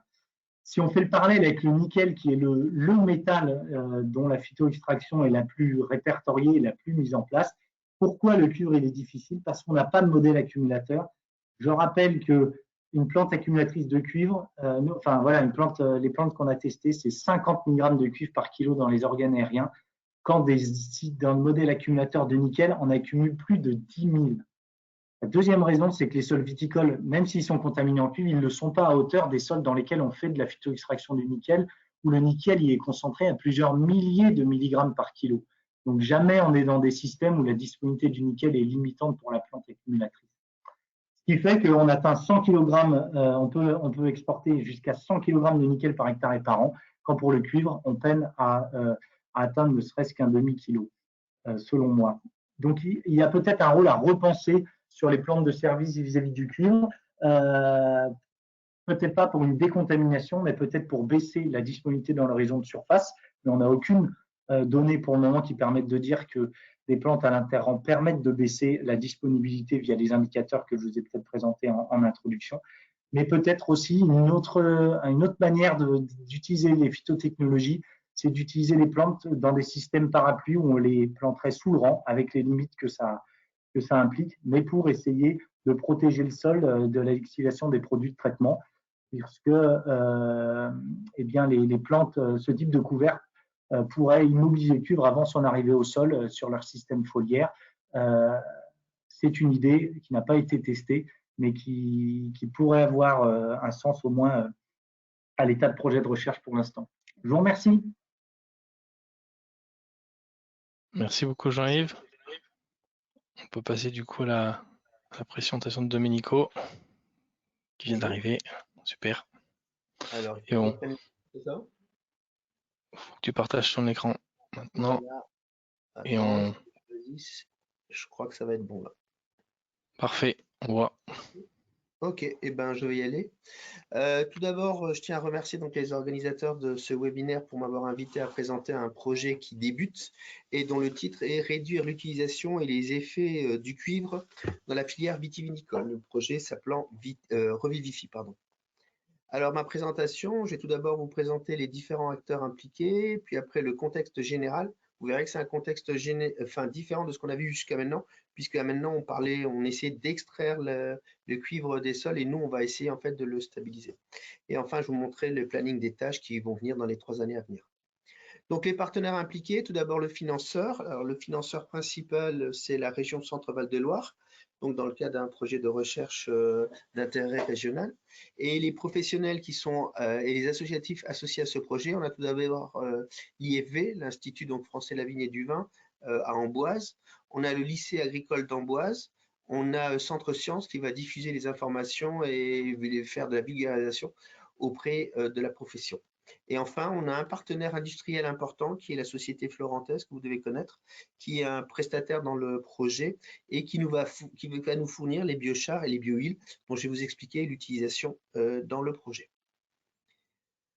Les partenaires impliqués, maintenant on va voir les partenaires académiques, donc plusieurs universités, centres de recherche, INRAE et CNRS. Tout d'abord mon laboratoire de physiologie, écologie et environnement, donc l'université d'Orléans, pardon. On a obtenu d'ailleurs le financement d'une thèse par la région Centre-Val de Loire sur cette thématique. On a également l'Institut de chimie organique et analytique qui va nous faire les analyses, vous allez voir tout à l'heure, sur les biohuiles qu'on va tester. On a l'ICMN, donc un laboratoire CNRS de l'Université d'Orléans, qui va nous faire les analyses sur les biomasses, notamment les biomasses vitivinicoles qu'on va utiliser. Le laboratoire biomolécules et biotechnologie végétale de l'Université de Tours, qui va s'intéresser plus particulièrement à caractériser le niveau de résilience, enfin le niveau des vignes par rapport au traitement qu'on va leur faire, mais également les tests antifongiques. Et enfin, le laboratoire d'économie d'Orléans qui viendra tout en finalité du projet et qui va étudier les possibilités d'un point de vue économique à adapter ces techniques. Alors, le contexte général du projet Revivify, donc comme on vous l'a montré, comme vous le savez bien, il y a nécessité de diminuer l'impact du cuivre en viticulture, donc réduire son utilisation, et notre idée à nous, c'est d'immobiliser le cuivre par des matériaux possédant des propriétés de sorption qu'on incorporerait au sol. Et pour cela, on désire valoriser les déchets et mettre en place des pratiques agricoles durables basées sur une économie circulaire. Pour cela, on va utiliser différents coproduits de la filière vitivinicole, les sarments, les pépins, les mares, pour créer des biochars. Je vous expliquerai tout à l'heure ce que sont les biochars. Et ces biochars, on s'attend à ce que quand ils soient incorporés dans le sol, ils puissent d'une part fixer et stabiliser le cuivre, mais également servir d'amendement. Et on peut utiliser également les biohuiles qui vont être produits en même temps que le biochar pour l'utiliser comme antifongique. Il faut savoir que quand on produit donc des biochars, on a tout d'abord une production de gaz, le gaz qui va être réinjecté dans le système pour la pyrolyse. On obtient les biohuiles et le biochar. Et là, vous avez les 3 biomasses qui sont utilisées, donc du sarment, des pépins. On a 2 types de pépins d'abord, des pépins épuisés et des pépins non épuisés, et le marc. Donc, qu'est-ce que le biochar? Vous en avez peut-être entendu parler. Le biochar est un produit proche des charbons. C'est un produit carboné qui peut être de différentes origines, origine végétale, animale ou de déchets, et qui est obtenu par pyrolyse en absence d'oxygène. Il est composé principalement de carbone, entre 60 et 90%. Et ces caractéristiques vont dépendre de la biomasse utilisée de départ et des conditions de pyrolyse, la température, l'humidité et le temps de résidence au cours de la préparation. Alors, quelles sont les caractéristiques de ces biochars et qui ont été montrées dans la bibliographie? Oui, alors ils augmentent la croissance des plantes, ils permettent la restructuration du sol, notamment en améliorant les propriétés physiques. Ils améliorent la rétention en eau, ils augmentent le pH du sol, notamment dans le cas acide. Nous, on a travaillé beaucoup sur ces biochars en sol minier. Et ils aident au développement de la microflore dans le sol et ils augmentent l'activité biologique. Et un autre avantage, c'est qu'en principe, il devrait diminuer le lessivage des nutriments, mais attention, ça peut être un double effet. Ça peut également retenir des micro-éléments qui pourraient être favorables au développement de la vigne. Alors l'objectif, un d'objectifs dont je vais parler pour l'instant, c'est stabiliser et immobiliser le cuivre dans le sol avec du biochar, donc issu de résidus viticoles. Alors, la première partie de notre travail a été en collaboration donc, avec l'IFV et le lycée d'Amboise d'étudier et de rechercher des sols en région Centre-Val de Loire. On a été sur 2 sites, notamment deux endroits. On s'est intéressé tout d'abord sur le lycée agricole d'Amboise, mais également du côté de Bourgogne. Et étonnamment, on est tombé chaque fois sur des concentrations par rapport à ce qu'on nous a montré tout à l'heure, des concentrations en cuivre dans le sol qui étaient relativement faibles puisqu'on ne déplaçait jamais les 30 mg par kilo de sol. Donc la première chose a été d'identifier ces sols, les répertorier et on a commencé à faire des études et les caractériser. La deuxième tâche, c'était toujours en collaboration avec l'IFV, c'était de récupérer auprès de viticulteurs donc les sarments, les mares et ces pépins. On a été aidé également par l'université de Tours et on a fourni ces composés à la société florentaise qui nous a fait cette pyrolyse. Vous avez ici l'exemple du pyrolyseur qui est utilisé par la société florentaise. On rajoute ici les biomasses. Vous avez ici le pyrolyseur dans lequel passent donc les biomasses. Alors, on peut régler la température et le temps de passage. Et on récupère là dans le bidon les bio-huiles. On a le gaz qu'on réinjecte à l'intérieur et un composé qu'on appelle donc le biochar qui est ce charbon. Alors, première chose qu'on a faite, ça a été de caractériser les sols qu'on a récupérés à Amboise et à Bourgueil.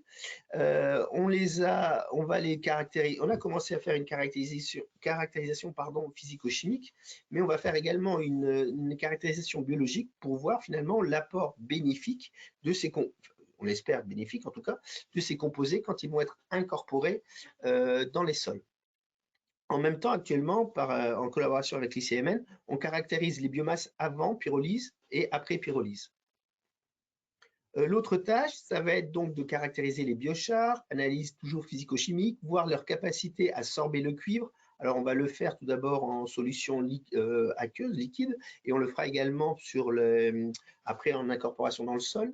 On mesure leurs caractéristiques, leur capacité à retenir l'eau. Et il faut savoir également qu'ils ont une forte porosité, ces biochars, puisque 1 gramme de biochar peut avoir une surface spécifique de plus de 100 mètres carrés. Et on va rechercher sur ces biochars quels sont les groupements chimiques impliqués dans cette potentielle sorption du cuivre.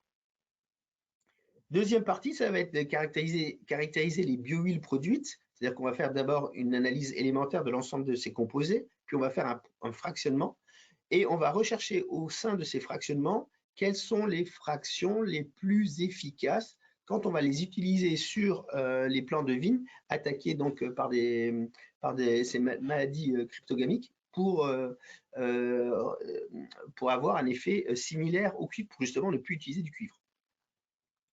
On a commencé, alors ça c'est un travail qu'on a commencé un peu avant d'ailleurs le projet, c'est-à-dire qu'on a des colonnes sur lesquelles on met les sols viticoles. on y mélange, on y rajoute le biochar et on regarde ce qui se passe par des préleveurs qu'on a mis à différents niveaux, sur la partie haute, sur la partie intermédiaire, sur la partie basse, et on regarde ce qui se passe quand on fait un arrosage sur le cuivre. Est-ce que finalement ce cuivre va être sorbé ou pas, ou est-ce qu'il va être disponible?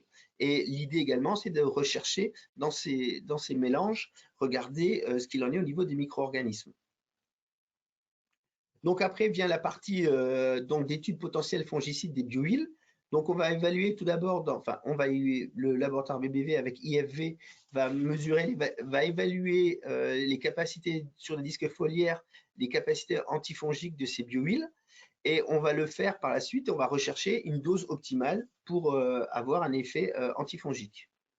La dernière partie, qui sera une partie qui sera faite cette fois sur des plants en entier, et donc plantes entières en mésocosme, sont faites soit en serre ici, soit au lycée à Amboise. On va voir si ces biochars finalement ont un effet bénéfique sur la croissance, mais on fera également des tests qui devront être faits après inoculation et pulvérisation sur la vigne des maladies cryptogamiques. Et enfin, la dernière tâche permettra par l'intermédiaire donc de notamment le Léo, voir le potentiel, la possibilité d'utiliser et faire l'étude économique d'un tel process pour limiter donc l'effet du cuivre sur les sols. On a fait déjà juste quelques premiers tests sur les différents biochars et on arrive à montrer pour l'instant que déjà les biochars issus de mares sont efficaces pour retenir le cuivre et le rendre moins disponible. Voilà donc pour ce projet qui vient de commencer et qui va durer 3 ans. Merci. Merci beaucoup Domenico pour cette présentation. Donc si vous avez des questions, n'hésitez vraiment pas à les écrire dans l'onglet questions. On va les reprendre une par une. Donc pour l'instant, on a des questions plutôt sur les premières présentations, notamment sur la présentation de Jean-Yves Cornu. Les couverts végétaux qui ont été testés en phytoextraction, est-ce qu'ils ont été maintenus de façon permanente ou bien temporaire sur la partie automne-hiver dans les vignes? Jean-Yves, c'est pour toi, ou même Thierry Lebeau aussi, c'est intéressant de savoir la chicorée, combien de temps elle est restée dans les parcelles. Oui, je peux répondre le temps que Jean soit de retour. Donc nous, on n'est pas sur du couvert à long terme puisque ce sont des cultures annuelles, sauf la chicorée, puisque la chicorée, on peut la laisser 2-3 ans dans l'interrang. Par contre, les autres plantes, les autres espèces qui ont été testées ont été récoltées au bout de, enfin même pas un an, quoi, le temps du cycle de culture. Et Jean-Yves, oui, dans le cas d'extra cuivre. Les couverts pour lesquels on chiffre une exploitation à l'hectare, c'est des couverts type engrais vert qui ont suivi le même itinéraire que les engrais verts, donc semi post-vendange pour une récolte à floraison avril de l'année d'après. Ça, par exemple, les photos sur le trèfle incarnat, c'était exactement cette année-là. Par contre, le screening de plantes en pot, bon, bah là, c'est complètement décorrélé d'une mise en culture au champ. Question pour Thierry, là, tant qu'on est sur la récolte des couverts, comment vous faites pour récolter la racine de chicorée?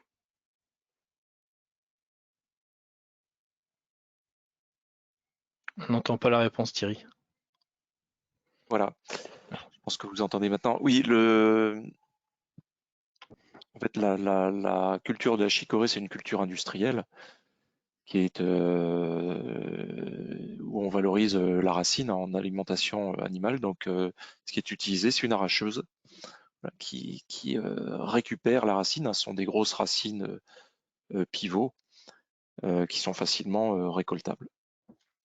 Et la question, Donc, c'était est-ce que des outils pour les rangs? Oui, non, alors, en viticulture, les outils n'existent pas, puisqu'évidemment, les récolteuses sont beaucoup plus larges que la taille d'un rang, mais c'est potentiellement possible. Mais il faudrait bien sûr travailler sur l'aspect machinisme agricole. Très bien, merci. Question plus générale pour Jean-Yves et Thierry. Si on n'a pas le temps de répondre à toutes les questions, est-ce que vous avez déjà des écrits où il y a des comptes rendus ou des documents qui présenteraient plus globalement, enfin plus précisément les résultats? Ou c'est en cours de rédaction? Oui, il y a plusieurs choses. Par rapport à la partie introductive, on a écrit des choses même en français dans des revues techniques. Franchement, c'est assez facile à trouver. Par rapport aux sorties de notre projet Extra Cuivre, on a des papiers dans des journaux académiques. Qu'est-ce qu'on a d'autre directement? Bah oui, on va avoir des journaux qui vont être repris dans des journaux techniques aussi, mais c'est des articles qui sont en cours de rédaction. En support direct assez fourni, il faudra encore attendre un petit peu. D'accord. Je peux compléter sur Vitalicu, c'est un peu la même réponse que Jean-Yves. En plus, ce que je peux dire, c'est que a priori, les rapports à mi-parcours et de fin de contrat sont des rapports qui sont publics, hein. Il y a rien de confidentiel. Voilà. Après, généralement, on retravaille quand même les données avant de les publier un peu plus largement, mais je pense que en fonction des demandes, il y a des possibilités de donner accès au rapport. Ok, merci. Il y a une question un peu plus générale. En sol calcaire, est-ce qu'un enherbement en interrang va diminuer le risque de toxicité de chlorose ferrique par rapport à un interrang qui serait travaillé?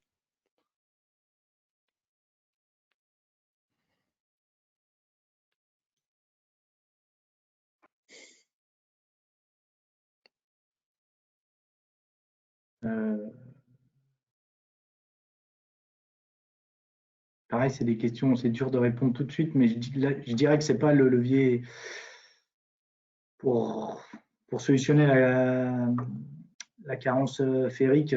Ça ne me semble pas être un levier particulièrement puissant. J'aurais tendance à dire que ça ne jouera pas. Je ne sais pas quelle idée il y avait derrière cette question, peut-être que je ne la cerne pas, mais je dirais que ça n'aura pas grand effet.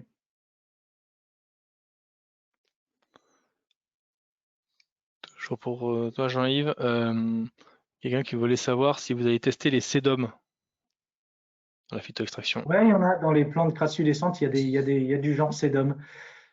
On les a testés, oui, parce que c'est des modèles qui sont intéressantes, notamment en plantes couvrantes pour éviter l'usage d'herbicides. Hein, et comme elles ont, je pense qu'on a les mêmes leviers d'intérêt que la personne peut-être qui a posé la question, elles sont utilisées aussi en viticulture pour des aspects économie d'eau. Par contre, elles sont sensibles au cuivre. Ça, c'est ce qu'on a montré sur les trois crassulescentes qu'on a testées. Je n'ai pas montré ces données, mais ce sont les trois seuls qui ont montré un vrai impact de l'augmentation de la teneur en cuivre dans notre screening végétal. J'ai montré que l'accumulation au point haut à 341 mg/kg. On avait des témoins avec moins de cuivre, justement pour regarder la sensibilité. Et voilà, c'est une espèce sensible. Donc, a priori, par rapport à l'aspect cuprique, en phytoextraction, ça n'a jamais vraiment été l'idée. Mais même en plante de couverture, je pense que ça peut poser problème dans des parcelles.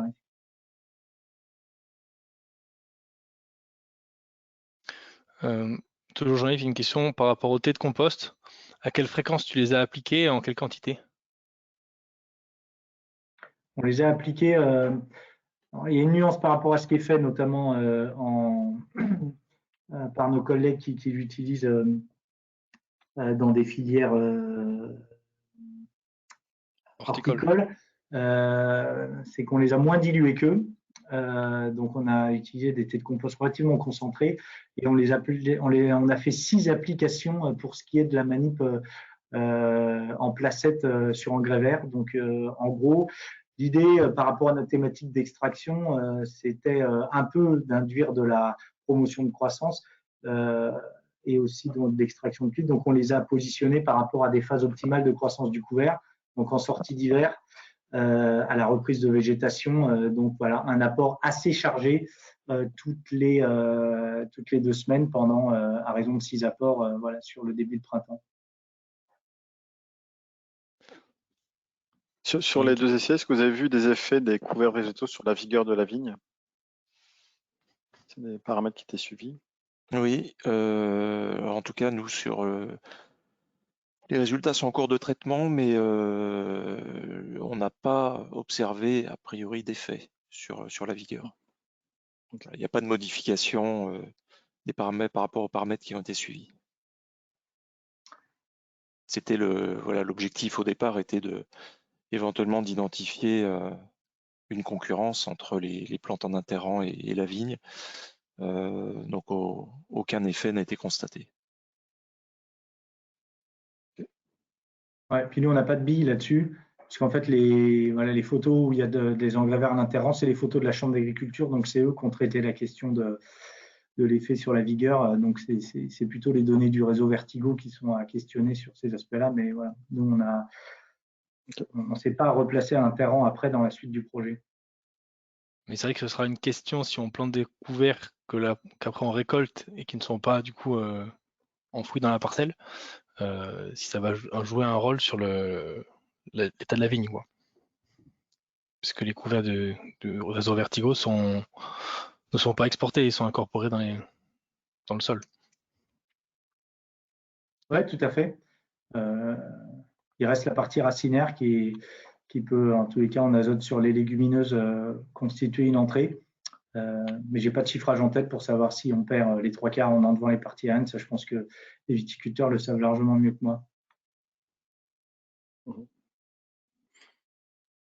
Une question à Thierry. Vous avez présenté les résultats là sur les plantes qui ont été semées en interrang, sur le chanvre et le tournesol qui a priori étaient prévus en interculture, si j'ai bien compris. Vous avez travaillé, est-ce qu'on pourrait espérer avoir des extractions de cuivre plus conséquentes avec des biomasses notamment plus importantes? Alors pour le chanvre et le tournesol, on a fait des essais en laboratoire en conditions hydroponiques, donc très éloignées de la réalité du terrain, et sur le terrain, sur les parcelles expérimentales, on n'a pas travaillé sur des friches viticoles, puisqu'évidemment, que ce soit le chanvre ou le tournesol, vu la taille des plantes, on ne peut pas évidemment les cultiver en interrang, et on n'a pas fait d'essai. D'accord. Nous avons des questions également sur le lessivage, les dynamiques de lessivage du cuivre dans le sol. Vous en avez un peu abordé ces sujets-là. Est-ce que vous avez des billes à apporter?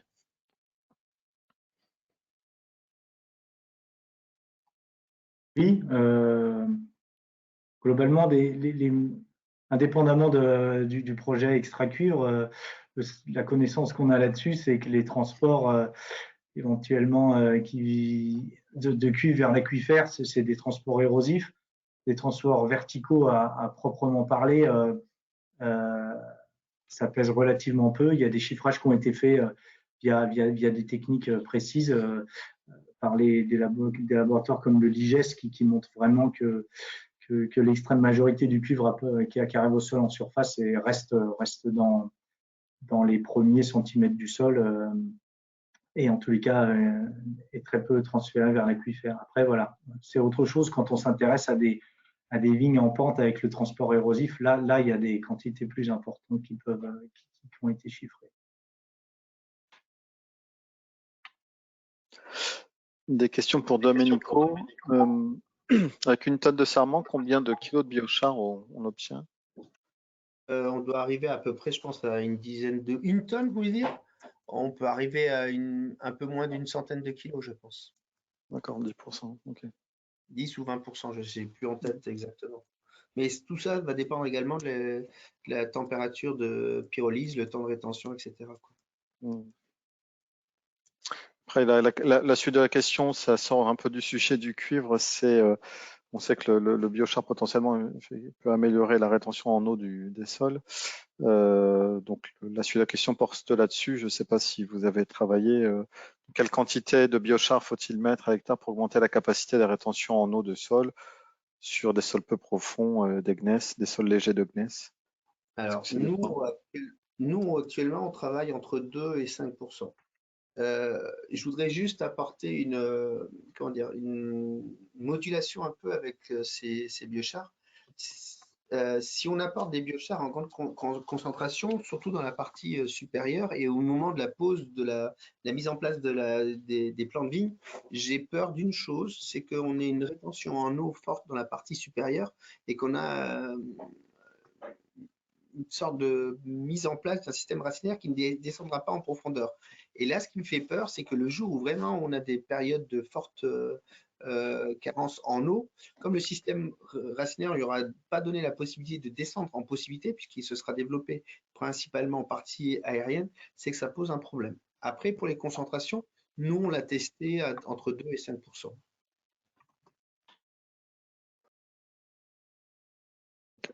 Merci.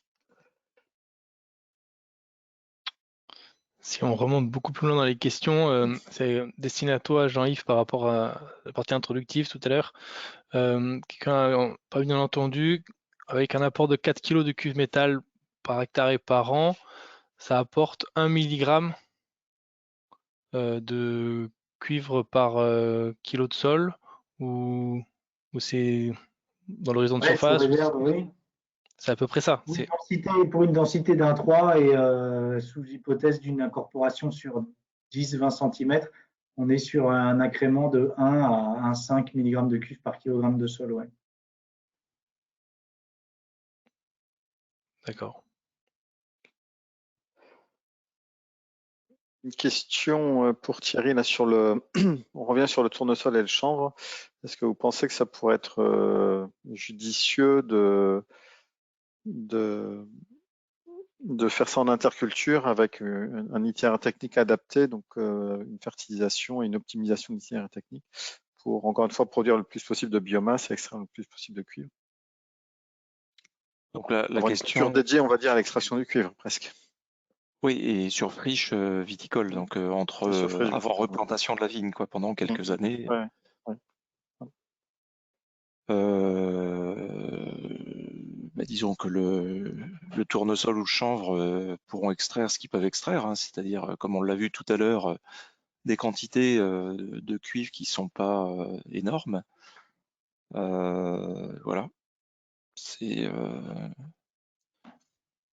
On peut pas demander à la plante d'extraire plus que ce qu'elle extrait, quoi.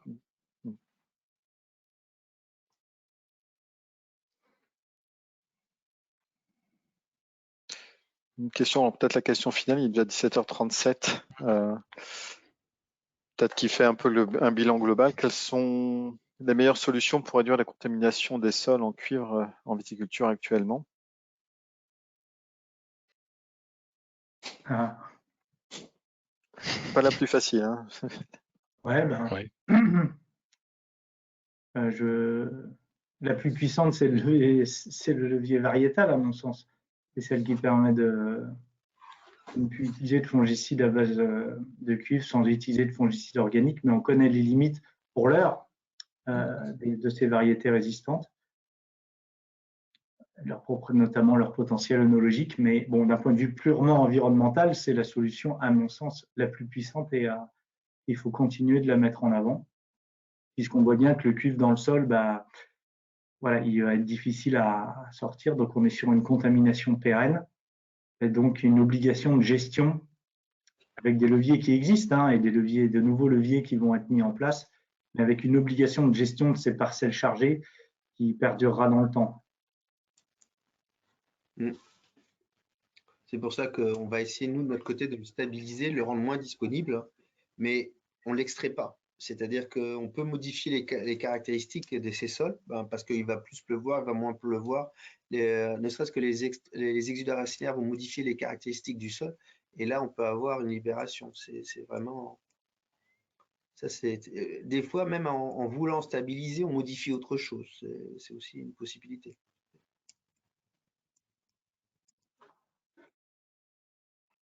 Thierry voulait dire un mot de la fin sur ce sujet.